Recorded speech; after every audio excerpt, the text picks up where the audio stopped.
Hey guys, welcome back to my another mini blog. আজকে আমরা সকলে মিলে একটা জায়গায় যাচ্ছিলাম, তার জন্য আমরা শিয়ালদা স্টেশন থেকে ট্রেন ধরে নিয়েছি। বলো তো আমরা কোথায় যাচ্ছি?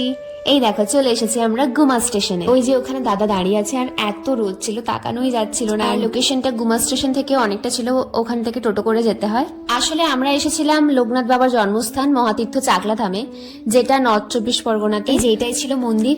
মন্দিরটা দেখে কি ভালো লাগছে, তাই না? আর এই যে এনাকে দেখছো, ইনি হচ্ছে নন্দী বা ভৃঙ্গি। তারপর আমরা পুজো দেবো বলে সমস্ত জিনিস কিনে নিলাম। আর দেখো লোকনাথ বাবার কি সুন্দর সুন্দর মূর্তি না। তারপর কিছুক্ষণ এসে মন্দিরে বসলাম, আর বসতে বসতে সেটা দেখে আমার ভীষণ হাসি পাচ্ছিল। তোমাদেরকেও দেখাচ্ছি। আমাদের সাথে যে পুচকিটা গেছিল, আমার দিদির মেয়ে, ওইখানে ও একটা বাচ্চার ধুতি ধরে টানাটানি করছিল, আর ছেলেটা তো ওকে দেখে পুরো ভয় পালাচ্ছিল। তো আবারও প্রমাণ হয়ে গেল ছেলেরা মেয়েদেরকে ভয় পায়। যাই হোক, তোমরা খাবারের লাইনটা দেখো। এতক্ষণ লাইন দেওয়ার পর অবশেষে আমরা খেতে বসে গেছি। তারপর আমরা ফিরে এলাম, আর দেখো ট্রেনে আমি এভাবে বসে আছি, কারণ তখন ট্রেনে কেউ ছিল না, যেহেতু আমরা একদম লাস্টে নামবো। তারপর তো আমরা একটু ফুচকা খাচ্ছিলাম।